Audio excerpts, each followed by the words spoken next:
Hello friends, welcome to my YouTube channel Rajiv education academy.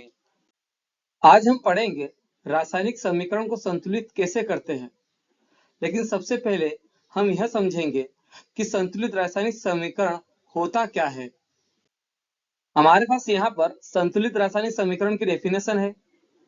ऐसा रासायनिक समीकरण जिसमें अभिकारकों की परमाणु संख्या तथा उत्पाद की परमाणु संख्या बराबर होती है, संतुलित रासायनिक समीकरण कहलाता है। अब हम बात करेंगे कि यहाँ पर अभिकारक और उत्पाद क्या होता है, तो इसके लिए हम समीकरण से समझेंगे। यहाँ पर हाइड्रोजन और ऑक्सीजन ऐसे दो पदार्थ हैं जो अभिक्रिया में भाग ले रहे हैं और यही पदार्थ अभिकारक कहलाते हैं। अब उत्पाद क्या होता है, तो इन अभिकारकों की अभिक्रिया से जो पदार्थ बनता है उसे उत्पाद कहते हैं। मतलब हाइड्रोजन ऑक्सीजन आपस में अभिक्रिया करके जल का निर्माण करते हैं और यही जल इस अभिक्रिया का उत्पाद कहलाता है। तो ऐसा समीकरण जिसमें अभिकारक की परमाणु संख्या और उत्पाद की परमाणु संख्या बराबर हो, संतुलित रासायनिक समीकरण कहलाता है। अब जो समीकरण है वो संतुलित क्यों होना चाहिए, हम यह भी समझ लेते हैं। तो यह द्रव्यमान संरक्षण का नियम कहता है, किसी भी रासायनिक अभिक्रिया में द्रव्यमान न तो बनाया जा सकता है और न ही नष्ट किया जा सकता है। यह केवल एक रूप से दूसरे रूप में परिवर्तित होता है। इसीलिए जो भी समीकरण होता है वो संतुलित ही होता है, बस वह एक रूप से दूसरे रूप में परिवर्तन होता है। हमारे पास यहाँ पर एक असंतुलित समीकरण है, इसे हमें संतुलित करना है, क्योंकि द्रव्यमान संरक्षण के नियम के अनुसार कोई सा भी समीकरण संतुलित होना चाहिए। तो हमारे पास यहाँ पर हाइड्रोजन और ऑक्सीजन इस अभिक्रिया के अभिकारक है और ये जो जल बना है, मतलब हाइड्रोजन और ऑक्सीजन जब आपस में अभिक्रिया करते हैं तो जल का निर्माण करते हैं और यही जल इस अभिक्रिया का उत्पाद होगा। संतुलित समीकरण में होता क्या है कि अभिकारक की परमाणु संख्या और उत्पाद की परमाणु संख्या बराबर होना चाहिए। तब हम यहाँ पर देखते हैं कि हाइड्रोजन की परमाणु संख्या 2 है अभिकारक में और ऑक्सीजन की परमाणु संख्या भी 2 है। अब हम उत्पाद में देखेंगे तो यहाँ पर हाइड्रोजन की परमाणु संख्या भी 2 है, लेकिन ऑक्सीजन की जो परमाणु संख्या वो 1 है और अभिकारक में 2 है। तो हम यहाँ पर उत्पाद में भी ऑक्सीजन की परमाणु संख्या 2 करेंगे, तो अब यहाँ पर हम 2 नहीं लगा सकते क्योंकि जल का सूत्र H2 होता है, इसलिए हम 2 यहाँ पर लगाएंगे। तो हमारे पास यहाँ पर आ जाएगा, तो ये जो 2 है ये ऑक्सीजन की परमाणु संख्या को दर्शाता है, तो यहाँ पर ऑक्सीजन की परमाणु संख्या 2 हो गई। लेकिन ये जो 2 है ये हाइड्रोजन की परमाणु संख्या को भी दर्शाता है। तो अब यहाँ पर हाइड्रोजन की परमाणु संख्या कैसे कम करेंगे, ये 2 और इस 2 का गुणा करेंगे तो यहाँ 4 हो जाएगा। तो उत्पाद में हाइड्रोजन की जो परमाणु संख्या है वो 4 है, लेकिन अभिकारक में हाइड्रोजन की परमाणु संख्या 2 है। अब इसे भी हमें 4 करना है, तो यहाँ हाइड्रोजन का जो सूत्र होता है वो H2 होता है, मैं H4 नहीं कर सकता, इसलिए मैं 2 यहाँ पर लगा दूंगा। तो अब यहाँ पर 2 दूनी 4, तो हाइड्रोजन की परमाणु संख्या यहाँ पे भी 4 हो गई और यहाँ पे भी 4 हो गई। अभिकारक में ऑक्सीजन की परमाणु संख्या 2 है और यहाँ उत्पाद में भी ऑक्सीजन की परमाणु संख्या 2 है। इस प्रकार यह एक संतुलित समीकरण है। इसे हम यहाँ पर सिंबल के साथ समझ लेते।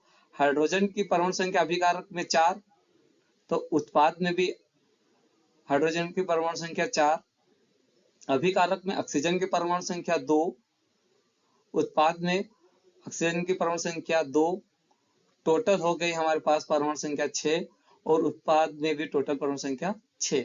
मतलब अभिकारक की परमाणु संख्या भी 6 है और उत्पाद की परमाणु संख्या भी 6 है। इस प्रकार यह एक संतुलित समीकरण हो गया। इस समीकरण में अभिकारक मतलब बाएं तरफ हाइड्रोजन के 4 परमाणु और ऑक्सीजन के 2 परमाणु है, हाइड्रोजन के 4 परमाणु और ऑक्सीजन के 2 परमाणु, और उत्पाद मतलब दाएं तरफ हाइड्रोजन के 4 परमाणु और ऑक्सीजन के 2 परमाणु है और उत्पाद दाएं तरफ भी हाइड्रोजन के 4 परमाणु और ऑक्सीजन के 2 परमाणु है, इसलिए संतुलित रासायनिक समीकरण है। अब किसी भी समीकरण को संतुलित करने के लिए हमें उस तत्व की संयोजकता ज्ञात होना चाहिए। यहाँ पर जो ऑक्सीजन की संयोजकता है वो 2 है और हाइड्रोजन की परमाणु संख्या 1 है। मतलब ऑक्सीजन 2 हाइड्रोजन के साथ दोस्ती कर सकता है, मतलब रासायनिक बंध बना सकता है। तो अब हम बात करेंगे कि संयोजकता क्या होती है। अब हमारे पास यहाँ पर संयोजकता है, मतलब संयोजकता किसे कहते हैं, तो किसी तत्व की वह क्षमता जिसके द्वारा एक परमाणु दूसरे परमाणु के साथ रासायनिक बंध बनाता है। यह किसी तत्व के परमाणु के सबसे बाहरी कोश में मौजूद इलेक्ट्रॉनों की संख्या से निर्धारित होती है, जिसे संयोजकता कहा जाता है। अर्थात किसी तत्व की संयोजकता ज्ञात करने के लिए हमें सबसे बाहरी कोश में मौजूद इलेक्ट्रॉनों की संख्या पता होना चाहिए, और यह संख्या हमें उस तत्व के इलेक्ट्रॉनिक विन्यास से पता होगी। मतलब हमें संयोजकता ज्ञात करने के लिए उस तत्व का इलेक्ट्रॉनिक विन्यास ज्ञात करना होगा। अब हम बात करेंगे कि इलेक्ट्रॉनिक विन्यास क्या होता है। किसी परमाणु में इलेक्ट्रॉनों के वितरण को इलेक्ट्रॉनिक विन्यास कहा जाता है। इलेक्ट्रॉनिक विन्यास एक परमाणु में इलेक्ट्रॉनों की व्यवस्था को दर्शाता है। यह दर्शाता है कि इलेक्ट्रॉन किस कक्षा और उपकक्षा में स्थित है। परमाणु संख्या के आधार पर किसी तत्व का इलेक्ट्रॉनिक विन्यास मतलब इलेक्ट्रॉनिक संरचना उस तत्व के परमाणु में इलेक्ट्रॉनों के वितरण को दर्शाता है। इसे बोर-बरी योजना के अनुसार व्यवस्थित किया जाता है, जिसमें 2n² सूत्र का उपयोग करके प्रत्येक कक्षा में अधिकतम इलेक्ट्रॉनों की संख्या निर्धारित की जाती है, जहां n कक्षा की संख्या है। अब हम इस फार्मूले से उस तत्व के इलेक्ट्रॉनिक विन्यास ज्ञात करेंगे, और यहाँ n का मतलब होता है कक्षा। इसके अनुसार हमें यह ज्ञात होगा कि पहली कक्षा में कितने इलेक्ट्रॉन होते हैं, दूसरी कक्षा में कितने इलेक्ट्रॉन होते हैं, तीसरी कक्षा में कितने इलेक्ट्रॉन होंगे। इस प्रकार हम विभिन्न कक्षाओं में निश्चित इलेक्ट्रॉनों की संख्या ज्ञात कर सकते हैं। अब हम बात करेंगे कि इलेक्ट्रॉनिक विन्यास कैसे बनता है। तो इलेक्ट्रॉनिक विन्यास ज्ञात करने से पहले हमें उस तत्व की परमाणु संख्या ज्ञात होना चाहिए। तो सबसे पहले हम बात करेंगे कि परमाणु संख्या क्या होती है।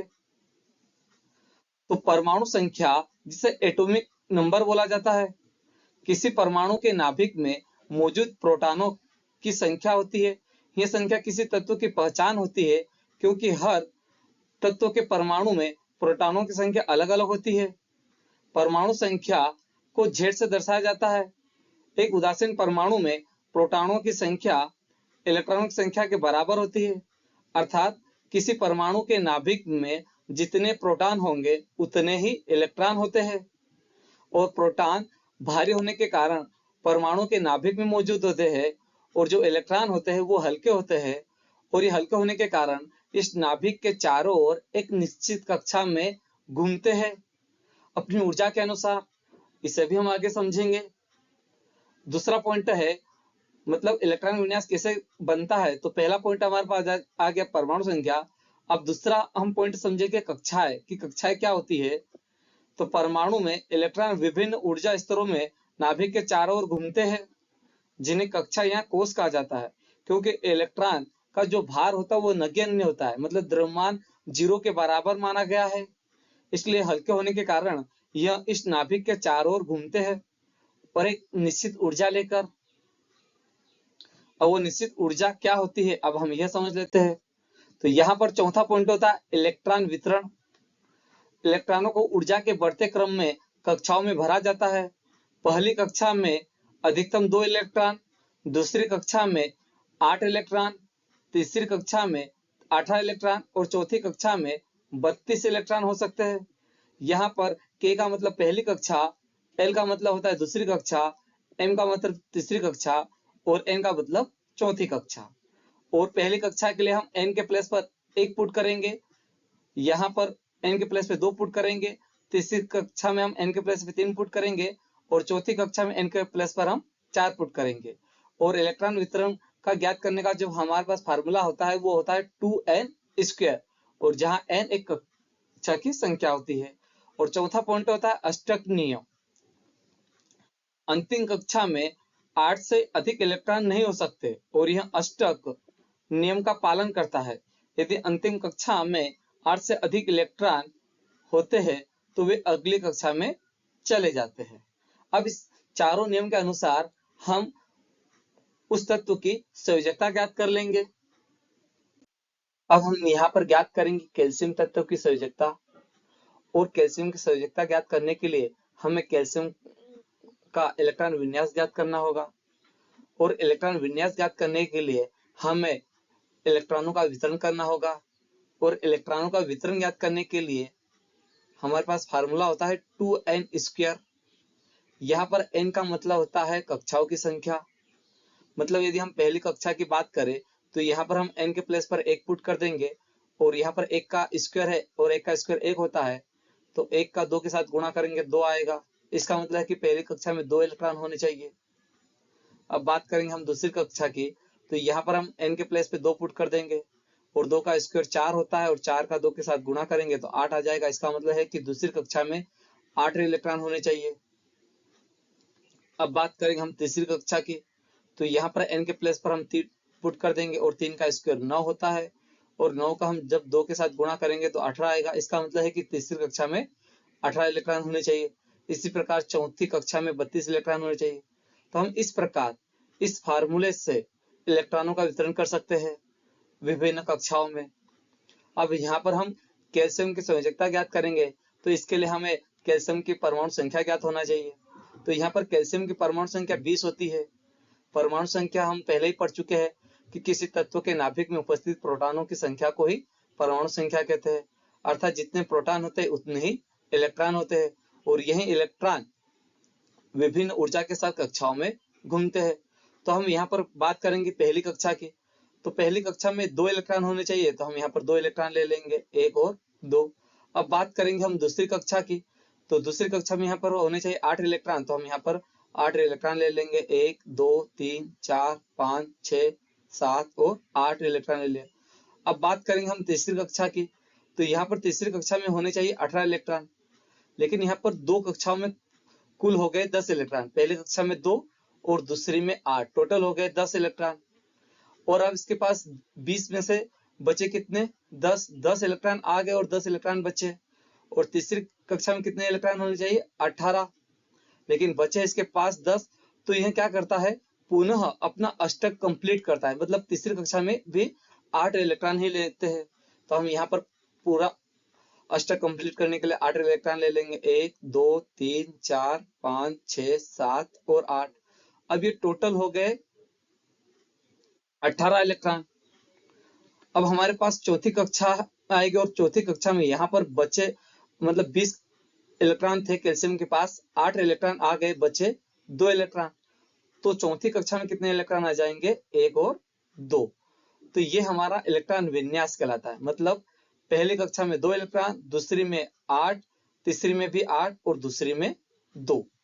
अब हम इलेक्ट्रॉन विन्यास से ज्ञात कर सकते हैं कैल्शियम की संयोजकता। क्योंकि संयोजकता क्या होती है हम ये भी समझ लेते हैं, क्योंकि हमने पहले पढ़ा है। यह किसी तत्व के परमाणु के सबसे बाहरी कोश में मौजूद इलेक्ट्रॉनों की संख्या से निर्धारित होती है। मतलब संयोजकता को कैसे निर्धारित किया जाता है हम ये समझ लेते हैं। इस कैल्शियम के बाहरी कोश में कितने इलेक्ट्रॉन है? 2, 1 और 2। अब इसे पुनः अष्टक कंप्लीट करना है अपना, क्योंकि पहली कक्षा में 2 इलेक्ट्रॉन आ गए, इसके बाद 8 आए, फिर वापस 8 आ गए। अब हम वापस 2 इलेक्ट्रॉन नहीं कर सकते, क्योंकि 8 के बाद हम 2 इलेक्ट्रॉन पे नहीं जा सकते। मतलब 8 के बाद या तो फिर वापस 8 होना चाहिए, या तो फिर 18 होना चाहिए। इलेक्ट्रॉन बढ़ते हुए कक्षा में जाना चाहिए। तो यहाँ पर अब 2 इलेक्ट्रॉन है। अब 2 इलेक्ट्रॉन, और हमें क्या पूर्ण करना? अष्टक पूर्ण करना। इसलिए इस बाहरी कोश में कितने इलेक्ट्रॉन होने चाहिए? 8। तो इसके लिए इसे कितने इलेक्ट्रॉन की आवश्यकता है? 6 और इलेक्ट्रॉन की आवश्यकता है, तब जाकर ये अष्टक कंप्लीट होगा। लेकिन किसी तत्व में इतनी क्षमता नहीं है कि हाँ इसे 6 इलेक्ट्रॉन दे दे, और इसमें भी इतनी क्षमता नहीं कि 6 इलेक्ट्रॉन ले ले। इसलिए क्या करता है? अपना अष्टक पूर्ण कंप्लीट करने के लिए, मतलब तीसरी कक्षा को पूर्ण कर लेता है, इसलिए बाहरी कोश में 2 इलेक्ट्रॉन को त्याग देता है। तो बाहरी कोश में, मतलब सबसे बाहरी कोश में मौजूद इलेक्ट्रॉनों का त्यागना या ग्रहण करना ही उस तत्व की संयोजकता कहलाती है। मतलब ये 2 इलेक्ट्रॉनों को त्याग देता है, इसलिए कैल्शियम की संयोजकता हो जाएगी 2। यदि यह अपना अष्टक कंप्लीट करने के लिए इलेक्ट्रॉन ग्रहण करता, तो वही उस तत्व के मतलब कैल्शियम की क्या हो जाती? संयोजकता हो जाती। और इसलिए 2 इलेक्ट्रॉन त्याग दे, क्योंकि यह अपने अक्रिय गैस मतलब अपने अष्टक को पूर्ण करता है। और इसका अष्टक तीसरी कक्षा में पूर्ण हो गया था, इसलिए चौथी कक्षा में जितने इलेक्ट्रॉन थे उसका त्याग कर दिया है। आई होप कि आपको समझ में आ गया होगा। अब यहाँ पर हम कुछ और तत्वों के इलेक्ट्रॉन विन्यास ज्ञात करते हैं, मतलब संयोजकता ज्ञात करते हैं। अब यहाँ पर हम कुछ और तत्वों की संयोजकता ज्ञात कर लेते हैं ताकि आपको क्लियर हो जाए कि किसी तत्व की संयोजकता कैसे ज्ञात की जाती है। तो सबसे पहले हम बात करेंगे यहाँ पर सोडियम की। सोडियम की परमाणु संख्या 11 होती है। अब हम इसका इलेक्ट्रॉन विन्यास ज्ञात करेंगे, इसके लिए हम इलेक्ट्रॉन संरचना बनाएंगे। तो सबसे पहले बात करेंगे हम पहली कक्षा की। तो पहली कक्षा में 2 इलेक्ट्रॉन होने चाहिए, तो हम यहाँ पर 2 इलेक्ट्रॉन ले लेंगे। अब बात करेंगे हम दूसरी कक्षा की, तो दूसरी कक्षा में 8 इलेक्ट्रॉन होने चाहिए, तो हम यहाँ पर 8 इलेक्ट्रॉन ले लेते हैं। 1 2 3 4 5 6 7 और 8 इलेक्ट्रॉन ले लेते हैं। अब इसके पास कुल हो गए इलेक्ट्रॉन 10 और इसके पास बचा है केवल 1 इलेक्ट्रॉन। तो हम तीसरी कक्षा में अब हम यहाँ पर 1 इलेक्ट्रॉन ले लेंगे। तो इसका इलेक्ट्रॉन विन्यास हो जाएगा हमारे पास 2 8 और 1। अब इसके बाहरी कोश में 1 इलेक्ट्रॉन है और इसे अष्टक पूर्ण करने के लिए 7 और इलेक्ट्रॉन चाहिए, लेकिन किसी तत्व में इतनी क्षमता नहीं है कि इसे 7 इलेक्ट्रॉन दे दे, इसलिए यह क्या करता है, इस 1 इलेक्ट्रॉन का त्याग कर देता है। इसलिए इसकी संयोजकता 1 हो जाएगी, क्योंकि बाहरी कोश में इलेक्ट्रॉनों का त्यागना या ग्रहण करना ही उस तत्व की संयोजकता कहलाती है। तो यहाँ पर सोडियम की संयोजकता 1 हो जाएगी। इसी प्रकार हम बात करेंगे मैग्नीशियम की। मैग्नीशियम की परमाणु संख्या यहाँ पर 12 होती है। तो पहली कक्षा में हो जाएंगे हमारे पास 2 इलेक्ट्रॉन, 1 और 2। दूसरी कक्षा की बात करेंगे तो इसमें हम ले लेंगे 8 इलेक्ट्रॉन, तो हमने यहाँ पर ले लिए 8 इलेक्ट्रॉन। अब इसके पास कुल 10 इलेक्ट्रॉन हो गए। अब बचे इसके पास 2 इलेक्ट्रॉन, तो हम यहाँ पर तीसरी कक्षा में ले लेंगे 2 इलेक्ट्रॉन, 1 और 2। तो मैग्नीशियम का इलेक्ट्रॉन विन्यास हो जाएगा 2 8 और 2। अब हमें मैग्नीशियम की संयोजकता ज्ञात करनी है। तो इसके बाहरी कोश में 2 इलेक्ट्रॉन है और इसे भी अपना अष्टक पूर्ण करने के लिए और 6 इलेक्ट्रॉन की आवश्यकता है, लेकिन ये 6 इलेक्ट्रॉन किसी तत्व से ले ही नहीं सकता, क्योंकि किसी तत्व में इतनी क्षमता नहीं है कि इसे 6 इलेक्ट्रॉन दे दे और ये 6 इलेक्ट्रॉन ग्रहण कर सके। इसलिए यह क्या करता है, अपने 2 इलेक्ट्रॉन त्याग देता है। इसलिए मैग्नीशियम की संयोजकता हो जाएगी 2। इसी प्रकार हम बात करेंगे एल्यूमिनियम की। एल्यूमिनियम का परमाणु संख्या होती है 13। तो पहली कक्षा में हम 2 इलेक्ट्रॉन लेंगे, दूसरी कक्षा में हमारे पास आ जाएंगे 8 इलेक्ट्रॉन, टोटल हो गए 10 इलेक्ट्रॉन। अब बात करेंगे हम तीसरी कक्षा की, तो इसके पास बचे 3 इलेक्ट्रॉन, क्योंकि पहली में 2 आ गए और दूसरी में 8 आ गए, टोटल हो गए 10। अब इसके पास कुल है 13, तो 10 आगे बचे 3 इलेक्ट्रॉन। तो हम तीसरी कक्षा में ले लेंगे 3 इलेक्ट्रॉन, 1 2 और 3। इस प्रकार एल्यूमिनियम का इलेक्ट्रॉन विन्यास हो जाएगा 2 8 और 3। अब इसे भी अष्टक पूर्ण करने के लिए 5 इलेक्ट्रॉन चाहिए, और ये 5 इलेक्ट्रॉन ले नहीं सकता, क्योंकि इसमें इतनी क्षमता नहीं है और किसी तत्व में इतनी क्षमता नहीं कि इसे 5 इलेक्ट्रॉन दे दे। इसलिए क्या करता है, ये 3 इलेक्ट्रॉन का त्याग करता है। इसलिए एल्यूमिनियम की संयोजकता हो जाएगी 3। इस प्रकार हम बात करेंगे अब फ्लोरीन की। फ्लोरीन का परमाणु क्रमांक होता है 9। तो पहली कक्षा की बात करेंगे तो हमारे पास आ जाएंगे इसके 2 इलेक्ट्रॉन, 1 और 2। अब दूसरी कक्षा की बात करेंगे तो यहाँ पर पहली कक्षा में 2 इलेक्ट्रॉन आ गए और दूसरी में होना चाहिए 8 इलेक्ट्रॉन, बचे इसके पास 7 इलेक्ट्रॉन, क्योंकि 2 पहली कक्षा में आ गए। तो दूसरी कक्षा में आ जाएंगे 7 इलेक्ट्रॉन, 1 2 3 4 5 6 और 7। तो फ्लोरीन का इलेक्ट्रॉन विन्यास हो जाएगा 2 और 7। अब इसे बाहरी कोश में इसके कितने इलेक्ट्रॉन है, 7। अब इसे अष्टक पूर्ण करने के लिए कितने इलेक्ट्रॉन चाहिए, 1 और इलेक्ट्रॉन चाहिए कि अष्टक पूर्ण हो जाएगा। अब ये क्या करेगा, 1 इलेक्ट्रॉन ग्रहण करेगा, इसलिए फ्लोरीन की संयोजकता हो जाएगी 1। तो यहाँ पर संयोजकता आ जाएगी 1। अब हम बात करेंगे ऑक्सीजन की। ऑक्सीजन का परमाणु संख्या होती है 8। अब पहली कक्षा में हम ले लेंगे 2 इलेक्ट्रॉन, तो 1 और 2। और दूसरी कक्षा में अब इसके पास यहाँ पर कितने बचे, 6 इलेक्ट्रॉन, क्योंकि पहली कक्षा में 2 आ गए और टोटल 8 है, तो 2 आ गए तो बचे 6। तो दूसरी कक्षा में कितने इलेक्ट्रॉन आ जाएंगे, 6, 1 2 3 4 5 और 6। तो ऑक्सीजन का इलेक्ट्रॉन विन्यास हो जाएगा 2 और 6। अब इसके बाहरी कोश में 6 इलेक्ट्रॉन है, इसे अष्टक पूर्ण करने के लिए 2 और इलेक्ट्रॉन की आवश्यकता है, तो यह 2 इलेक्ट्रॉनों का ग्रहण कर लेगा। तो ऑक्सीजन की संयोजकता हो जाएगी 2, क्योंकि बाहरी कोश में इलेक्ट्रॉनों का ग्रहण करना या त्यागना ही उस तत्व की संयोजकता कहलाती है। अब हम एक और तत्व की बात कर लेते हैं, नाइट्रोजन। नाइट्रोजन का परमाणु क्रमांक होता है या परमाणु संख्या, दोनों एक ही है। परमाणु संख्या 7 है। तो पहली कक्षा में आ जाएंगे इसके 2 इलेक्ट्रॉन, तो हमने 2 इलेक्ट्रॉन ले लिए। अब दूसरी कक्षा में बात करते हैं, तो ये पहली कक्षा में 2 इलेक्ट्रॉन आ गए और कुल परमाणु संख्या इसके 7 है, तो इसके पास बचे 5। तो बाहरी कोश मतलब दूसरी कक्षा में 5 इलेक्ट्रॉन आ जाएंगे, 1 2 3 4 और 5। तो इसका इलेक्ट्रॉन विन्यास हो जाएगा 2 और 5। अब इसे भी अष्टक पूर्ण करने के लिए 3 इलेक्ट्रॉनों की आवश्यकता है, इसलिए यह 3 इलेक्ट्रॉन ले लेगा। इसलिए नाइट्रोजन की संयोजकता हो जाएगी 3। अर्थात बाहरी कोश में इलेक्ट्रॉनों का त्यागना या ग्रहण करना उस तत्व की संयोजकता कहलाती है। आई होप कि आपको समझ में आ गया होगा।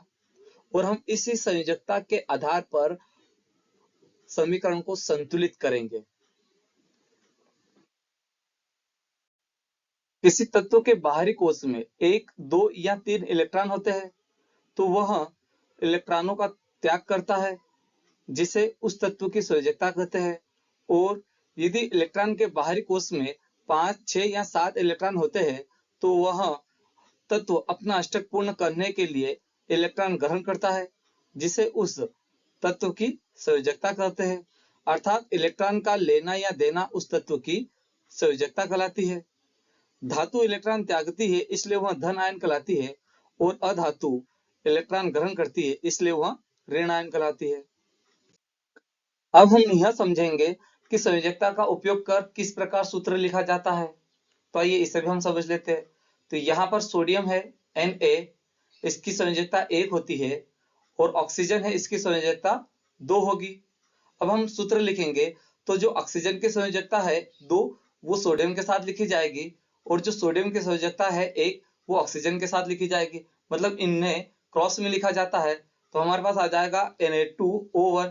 यहाँ पर 2 है, वो ऑक्सीजन की संयोजकता दर्शाएगा, और 1 सोडियम की संयोजकता। तो यहाँ पर 1 का कोई अर्थ नहीं होता, इसलिए इसका सूत्र होता है Na2O, सोडियम ऑक्साइड। ये दर्शाता है कि ऑक्सीजन की 2 संयोजकता है और सोडियम की 1 संयोजकता है। और दूसरी चीज, इसमें जो धातु होता है उसे पहले लिखा जाता है और अधातु को बाद में। सोडियम धातु है, इसलिए सोडियम को आगे लिखा जाएगा, और ऑक्सीजन अधातु है, इसलिए ऑक्सीजन को बाद में लिखा जाता है। और अब हम बात करेंगे मैग्नीशियम। तो मैग्नीशियम की संयोजकता 2 होती है, और यहाँ पर ऑक्सीजन की भी संयोजकता 2 होती है। तो यहाँ पर अब हम इसे क्रॉस में लिखेंगे, तो ऑक्सीजन की संयोजकता मैग्नीशियम के साथ और मैग्नीशियम की संयोजकता ऑक्सीजन के साथ। तो यहाँ पर आ जाएगा Mg2O2। अब दोनों की संयोजकता समान है, इसलिए ये 2 से 2 कैंसिल भी हो सकता है, तो हमारे पास आ जाएगा मैग्नीशियम ऑक्साइड। जब दोनों की संयोजकता समान हो तो लिखने की आवश्यकता नहीं होती, या तो ये क्रॉस हो जाती है, तो हमारे पास सूत्र आ जाएगा MgO। इसी प्रकार हमारे पास एल्यूमिनियम की संयोजकता 3 है और ऑक्सीजन की संयोजकता 2। ऑक्सीजन की संयोजकता जो 2 है वो एल्यूमिनियम के साथ, और एल्यूमिनियम की संयोजकता ऑक्सीजन के साथ क्रॉस में लिखेंगे, तो हमारे पास आ जाएगा Al2O3। यह सूत्र हो जाएगा। ये 2 दर्शाता है कि ऑक्सीजन की संयोजकता 2 है, और यह 3 दर्शाता है कि ऑक्सीजन एल्यूमिनियम की संयोजकता 3 है। और धातु को पहले लिखा जाता है और अधातु को बाद में लिखा जाता है। इस प्रकार सूत्र लिखने का नियम है। आई होप कि आपको समझ में आ गया होगा। अब हम समीकरण को संतुलित करेंगे। अब हमारे पास प्रश्न है, निम्न रासायनिक समीकरणों को संतुलित कीजिए। इस प्रश्न में टोटल 4 समीकरण है जिन्हें हमें संतुलित करना है। तो हमारे पास पहला समीकरण है hydrogen nitrate plus calcium hydroxide. मतलब जब हाइड्रोजन नाइट्रेट और कैल्शियम हाइड्रोक्साइड आपस में अभिक्रिया करते हैं तो कैल्शियम नाइट्रेट और जल बनाते हैं, H2O जल का सूत्र होता है। अब ये जो समीकरण है ये असंतुलित समीकरण है, पहले हम ये देख लेते हैं। तो यहाँ पर आप देखोगे अभिकारक में NO3 ये पूरा नाइट्रेट कहलाता है, जिसकी परमाणु संख्या यहाँ पर 1 है। नाइट्रेट एक मूलक तत्व है, तो यहाँ पर नाइट्रेट की परमाणु संख्या 1 है, और उत्पाद में नाइट्रेट की परमाणु संख्या 2 है, यहाँ पर 2 है। इस प्रकार ये असंतुलित समीकरण है, इसे हमें संतुलित करना है। तो मैं यहाँ पर एक संतुलित समीकरण लिख लेता हूँ। अभी इसे हमें संतुलित करना है, लेकिन संतुलित समीकरण और असंतुलित समीकरण में आपको डिफरेंट पता चल सके इसलिए मैंने यहाँ पर एक समीकरण लिख लिया है। अभी हमने यहाँ पर देखा कि नाइट्रेट की जो परमाणु संख्या है यहाँ पर 1 है और उत्पाद में नाइट्रेट की परमाणु संख्या 2 है। तो अभी इसे हम संतुलित करेंगे, तो इसे संतुलित करने के लिए हम यहाँ पर 2 लिख देंगे। तो यहाँ पर मैंने 2 लिख दिया। अब ये 2 जो है ये इस पूरे नाइट्रेट की परमाणु संख्या को भी दर्शाता है और हाइड्रोजन की परमाणु संख्या को भी। अब हम हाइड्रोजन को संतुलित करेंगे। अब यहाँ पर हम देखेंगे अभिकारक में जो 2 है तो यहाँ पर हाइड्रोजन की परमाणु संख्या 2 हो गई और यहाँ पर ऑक्सीजन मतलब ये कहलाता है OH हाइड्रोक्साइड, लेकिन हम यहाँ पर इनकी परमाणु संख्या अलग अलग गिनेंगे। तो यहाँ पर ऑक्सीजन और हाइड्रोजन है तो ये 2 है ये ऑक्सीजन की परमाणु संख्या को भी दर्शाता है और हाइड्रोजन की परमाणु संख्या को भी। तो यहाँ पर हाइड्रोजन की परमाणु संख्या 2 और यहाँ पर भी 2, टोटल अभिकारक में हाइड्रोजन की परमाणु संख्या होगी 4 और आप उत्पाद में देखोगे तो यहाँ पर हाइड्रोजन की जो परमाणु संख्या वो 2 है तो इसे भी हमें 4 करना है। तो हम क्या करेंगे यहाँ पर 2 ले लेंगे। तो अब ये जो 2 है ये इस प्रकार हाइड्रोजन की यहाँ पर परमाणु संख्या 4 हो जाएगी।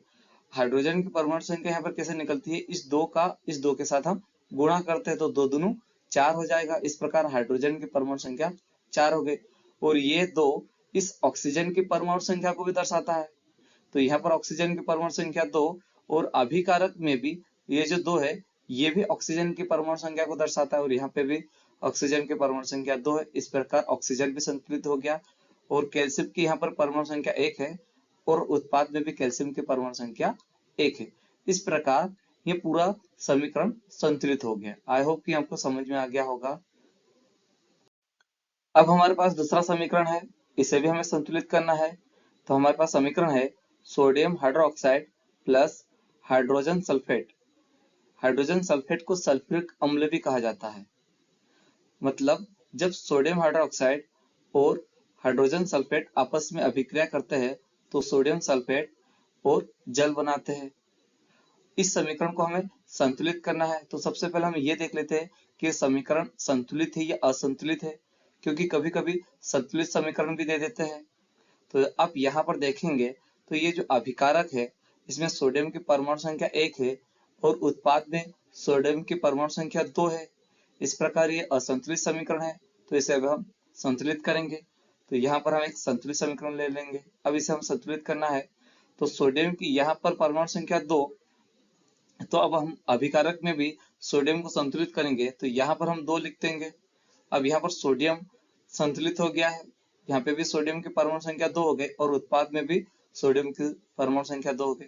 अब उत्पाद में आप देखोगे तो सल्फेट की परमाणु संख्या 1 है। SO4 एक मूलक तत्व कहलाता है जिसकी परमाणु संख्या यहाँ पर 1 है और अभिकारक में भी सल्फेट की परमाणु संख्या 1 है, यह भी संतुलित है। अब हम यहाँ पर देखेंगे ये OH हाइड्रोक्साइड कहलाता है, लेकिन जब हम किसी समीकरण को संतुलित करते हैं तो यहाँ अलग अलग तत्वों को पढ़ा जाता है। तो ये जो 2 है ये ऑक्सीजन की परमाणु संख्या को भी दर्शाता है और हाइड्रोजन की।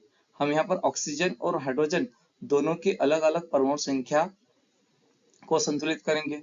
तो यहाँ पर ऑक्सीजन की परमाणु संख्या 2 है और यहाँ हम देखेंगे उत्पाद में तो यहाँ पर ऑक्सीजन की परमाणु संख्या 1 है। तो अब हम इसे संतुलित करेंगे तो हम यहाँ पर क्या करेंगे 2 लिख देंगे।